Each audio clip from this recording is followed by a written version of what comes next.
little bit of a pickle here tonight, guys. I was getting all my purchases, all the sales that I made on the weekend. I was getting them ready for shipment tomorrow, because tomorrow's Monday.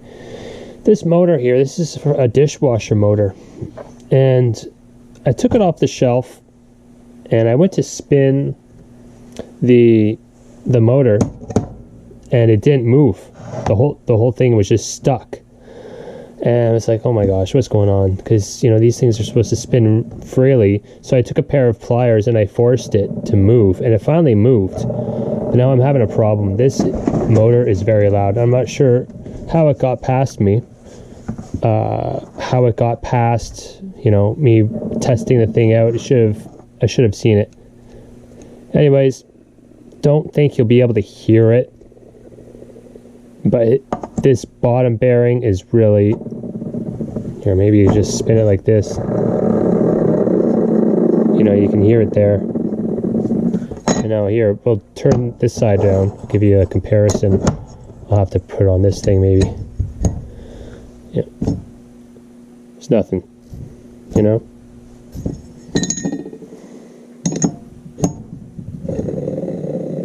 That's not going to do. That is not going to do at all. So that's a bad bearing right there. That guy right there is bad. So you can, this type of bearing is a sealed shield or a pressed shield. Some of these things, some of these bearings, you can pull the shield off and clean them off with mineral spirits and re-oil them. This one is a pressed bearing. You can't do that. So you just have to replace it. I don't really have any bearings lying around, although I did order some just now. But anyways, I took apart this motor here, and there's bearing on it, so I'm going to replace it. This guy's all a bit rusty, but it's much nicer, so it'll do. Anyways, I'll show you how I'm going to do that. The bearing puller I got here, actually, little bearing puller picked up.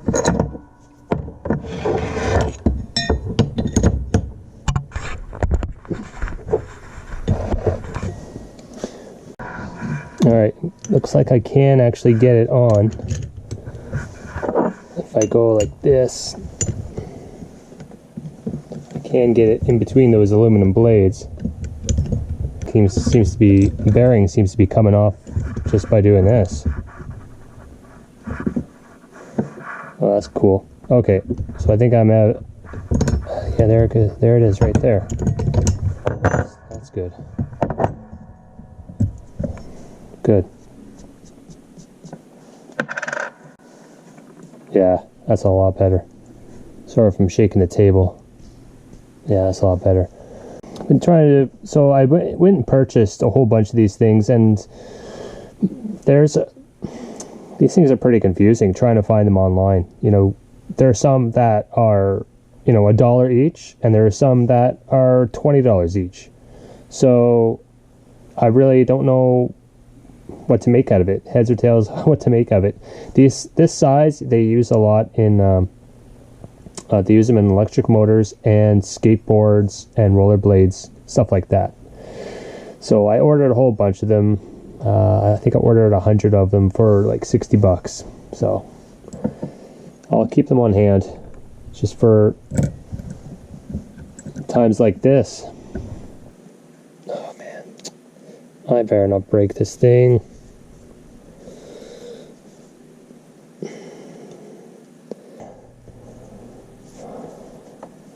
It's just a big balancing act.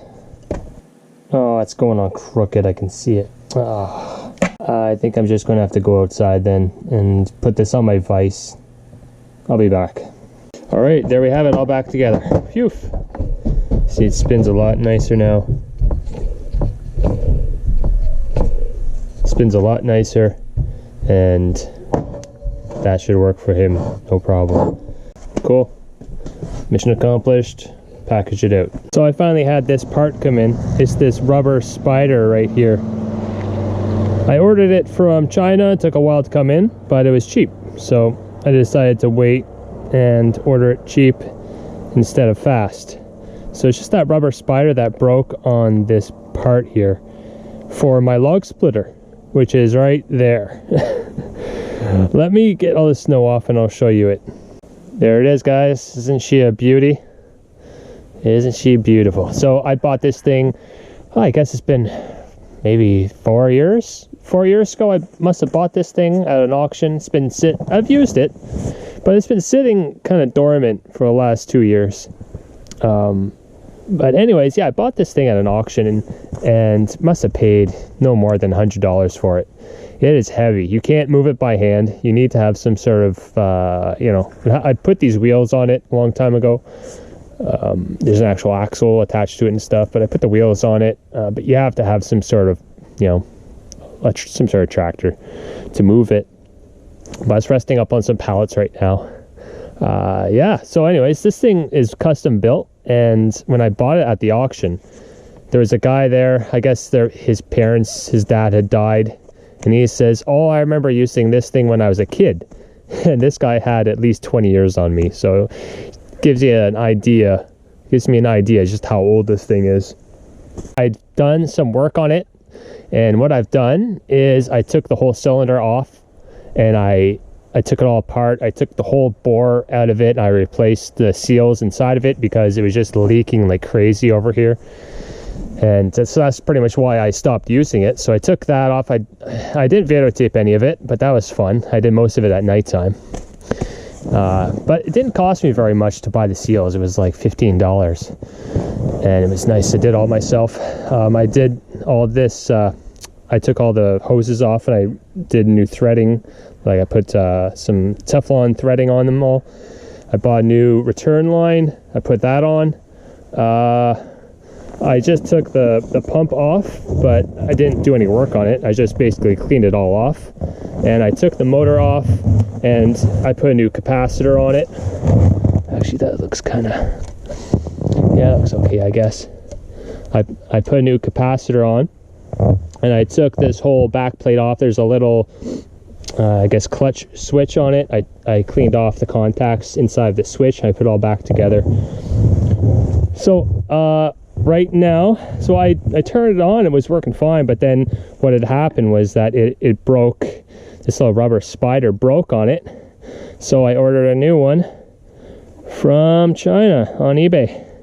It was pretty cheap. I forget how much, but anyways, so I'm going to put it back on. It's just connects the pump to the motor, and just got to get my little Allen keys, put it all back together, and then secure the motor back onto this plate, and I should be good to go. This thing takes 220 volts. I put that plug on a while ago, and there's the 220 right there. It's not a good setup, I know. I'm going to do better, and in springtime, got some catnip there. Some old dried up catnip. Boy, look at him, he's wired. Alright, that's pretty good.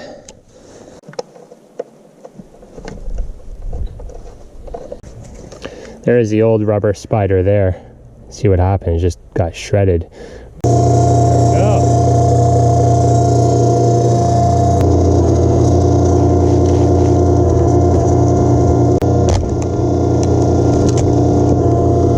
Still doing his job after so many years.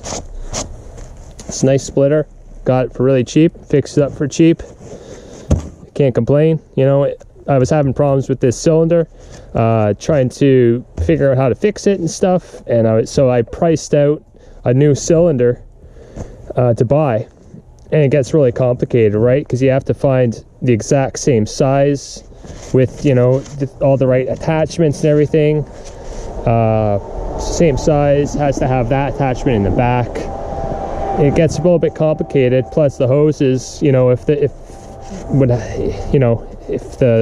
port wasn't in the same spot, you would have to get all new hoses. So I was pricing it out, and you're looking at a lot of money for a new cylinder. So, but if that were the case, if this thing ever does fail, you can get a nice electric log splitter for about $300 at Princess Auto. So I'd probably go that route if this thing ever fails on me. Doing pretty well this winter. Haven't filled up yet the propane tanks. So let's see here. Yeah, so this one's at about 35%, and that one's open, so we're using this one. And what I did is I closed this one off.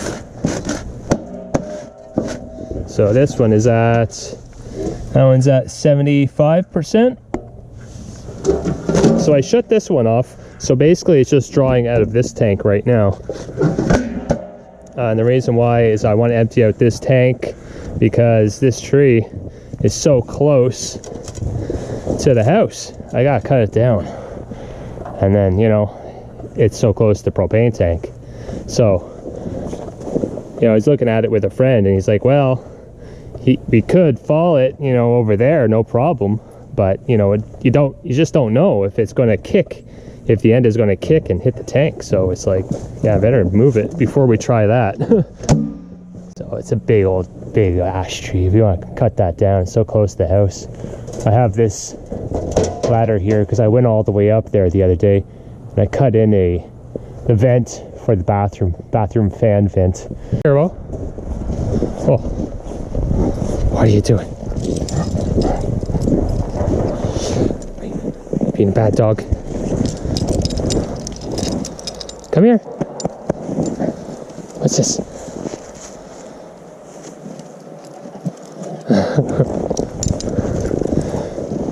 The only thing is that he loves to run back and forth, and if you get in the way of this thing here, oh boy. My smallest boy, Parker, he actually got in the way of the pulley and he got clotheslined real hard by the dog. So we tell him not to get, they love to play with him, but he's a giant puppy and he's pretty strong. I haven't really done anything with my truck in a while. I've had this scrap sitting in the back of my truck. Oh geez, maybe about 5 days now. You know, it's just I'm not getting called very much to pick up scrap, and I just don't want to be out here because it's so cold and stuff.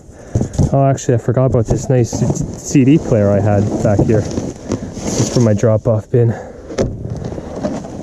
I'm sure it'll still be okay. A Nico, old CD player, very vintage. I'd like to try and fix this up, see if it can work again, or see if it does work. I just made it back home and I took a big pile of shreddable steel into the scrapyard today. It was a big pile. I made 60 bucks, and it would have been more, but the prices are so low right now. Getting $125 a ton, metric ton. I have to keep the steel moving, or else it just piles up, makes a big mess. So anyways, I have a nice empty truck once more. Made 60 bucks, and then after that I went to the feed barn. I bought 3 bags of chicken feed. That was 50 bucks. So that's good. Metal gets turned into money. Money gets turned into chicken feed. Chicken feed gets turned into eggs. It's the circle of life. I got a whole bunch of boxes for free. This is just a Facebook thing. Facebook Marketplace. They had a whole bunch of moving boxes because they just moved into their house, so I wouldn't pick them up. The reason why I turned on the camera was just to show you something that I found at the scrapyard. It's down in here, and I thought it was really neat. Let's see here. Look at that. That's brass. That's a really, really nice door knocker. It is heavy, and I'm going to tell you right now, that is all brass. There's no zinc die cast there. Definitely not going to scrap that, but yeah, it was just right at the shred pile. Don't usually take anything at the at the shred pile, but this I couldn't resist. I mean, it's really nice. Yeah, really nice. So that is definitely an eBay or even a flea market item, but maybe eBay. We'll see. I made a special trip to my post office just now because I sent out an item and I forgot one part of the item is actually a lock set that I got from this drop-off bin here. Sold it for 100 bucks, but I had forgot, well, a part had fallen off of it, and it was just like the little handle at the back. So it had fallen off in the box while I was in storage, and then I sent it to the guy without the part. Sent it all the way and went all the way to Florida. He just wrote to me now, and he said wasn't there, so I packaged it up. I made a special trip to the post office just for that. So that was $20 for shipping because I sent it expedited. So that's 20 bucks in the hole. Hey, my mistake. What can I do? Not the drop-off bin. Yesterday, was it yesterday? Yeah, I guess it was yesterday. The wife, Christine, she came by here, and there was a picture of a toolbox, and oh no, sorry, there was a toolbox there, and she sent me a picture of it, and I said, well, what's inside of it? So she goes and looks, and it says it's a car battery.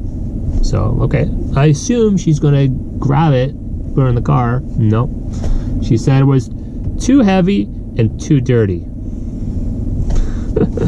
Oh well. Let's see if it's still here, shall we? Alright, that's a piece of aluminum.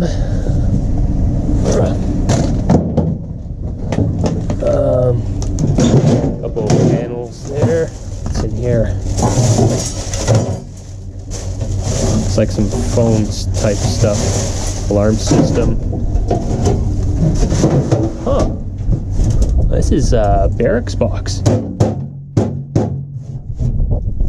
Major WA, make, I can't tell, 35.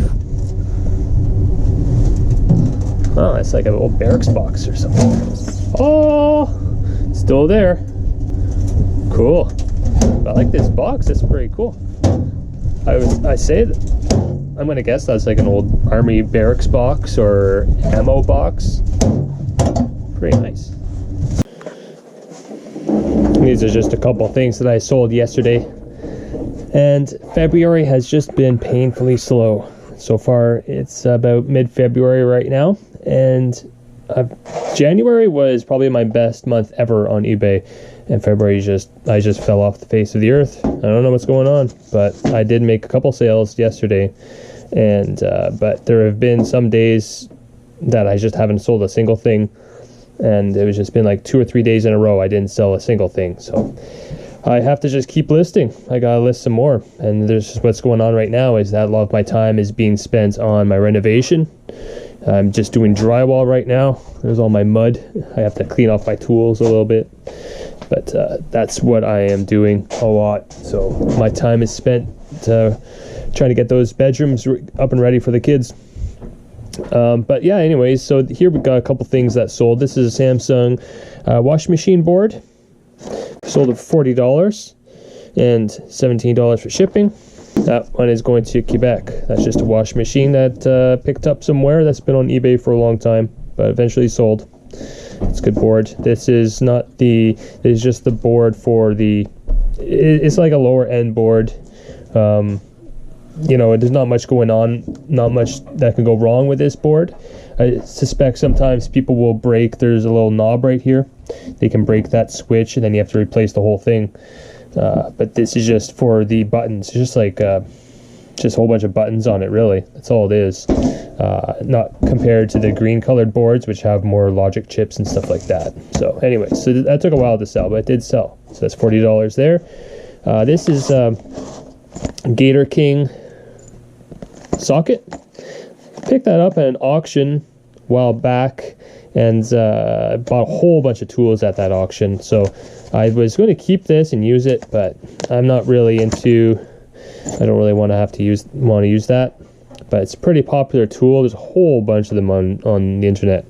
But this is the original. I guess there was a whole bunch of knockoffs after that or something. I'm not sure what the deal is with that. But anyways, I did sell this one for $30 and $21 tracked pack to the US. It's going to Tennessee.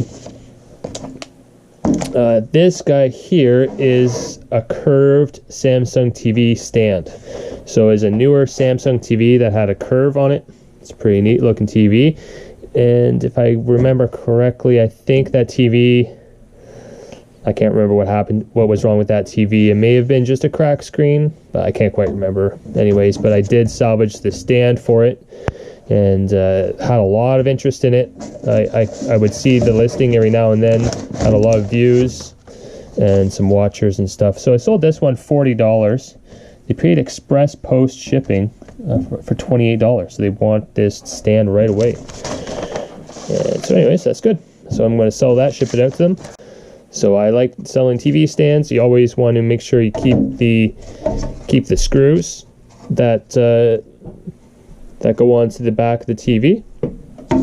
I think most of the times, well, I'm not sure, you want to include this bracket as well, because sorry, I don't know if there's very much light getting on this or not, but yeah, you want to include this bracket as well, because sometimes if they're just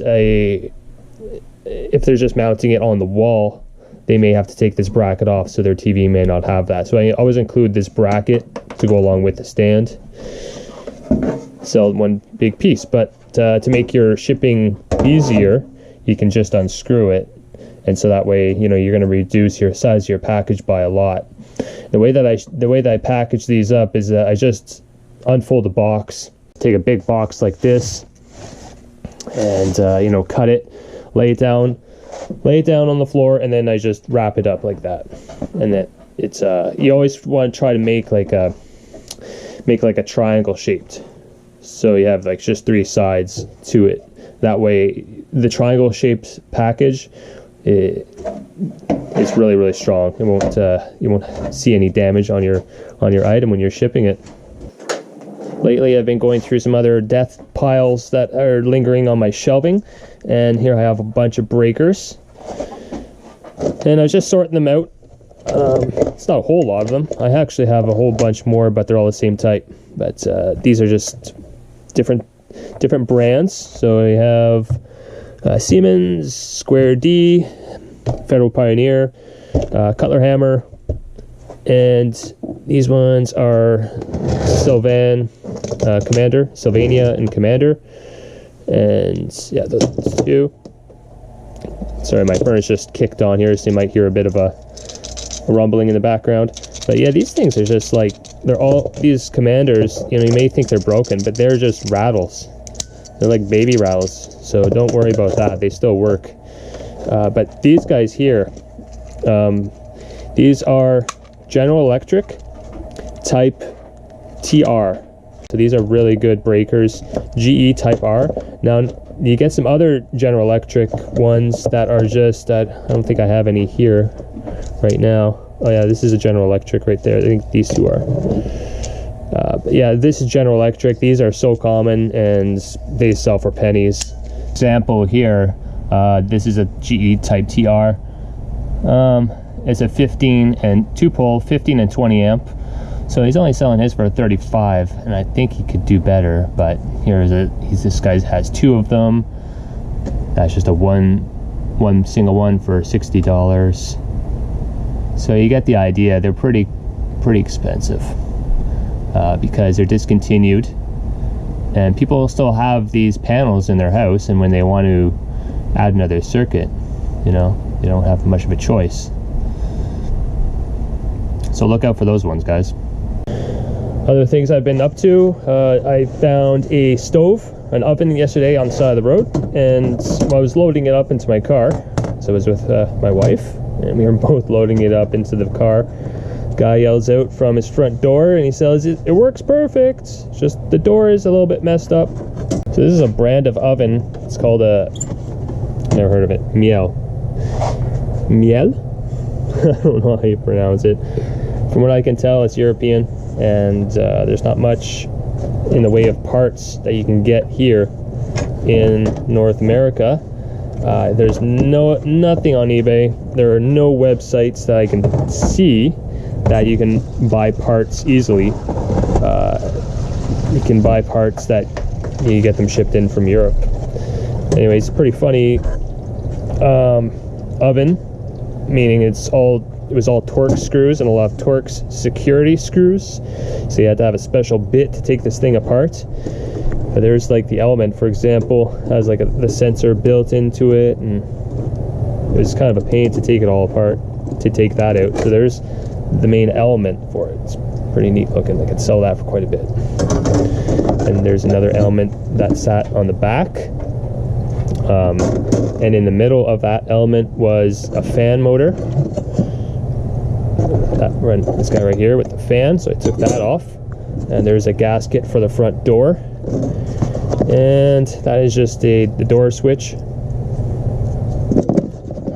and a fan, air circulation fan. A lot of this stuff looks pretty gross and bad, just the carbon deposits. You could still sell that, you know. You can clean it up a little bit if you want, but I'm not really going to put much effort into it. Just put it up for a few bucks. There's a ignition transformer. So a lot of this stuff, I can't even had a hard time finding part numbers for this stuff. So what I'll do is I'll just reference the model number of the oven, and then I'll just put down like a couple of the part numbers that I see here on the actual label. Don't know what that is, but there's like the main ignition board there for it. See, like, has a couple part numbers that on the relays there. The scrap is sitting in my truck right now, and then I have all these parts that I can try and sell. There's my TV stand. It's not quite a triangle. Kind of is. Anyways, you get the idea. So I put lots of newspaper in there. This is the biggest box I had. It's a toilet paper box. And the ends of the stands are just like right there on each side. So I wrap the ends in a piece of bubble tape, bubble wrap, and then lots of newspaper. So it just fits. Anyways, so that's that. It's a toilet paper box I had. Standard bath tissue. Yeah, I don't mind using a box like that for packaging. Other boxes you shouldn't use are liquor boxes. Any box that has like that was used to bring liquor to a liquor store, like vodka or anything, it's going to raise a few eyebrows as it goes through the mail, you know. So you don't want to use that sort of stuff. A lot of times they'll get flagged and pulled aside and opened up and inspected, so just don't do it. Yep. Other boxes that I don't like to use are cat litter boxes. They're really heavy duty, but just the idea, I don't think your customer would like to have their item arrive in a cat litter box, you know, even though it's perfectly clean. But, you know, it's just not something you want to do. So that's that. It's a big package, but it's not going too far. It's not going to cost me very much to ship it. Only they paid $27 for express post shipping. It's going to cost me a little bit less than that because I get a little bit of a discount.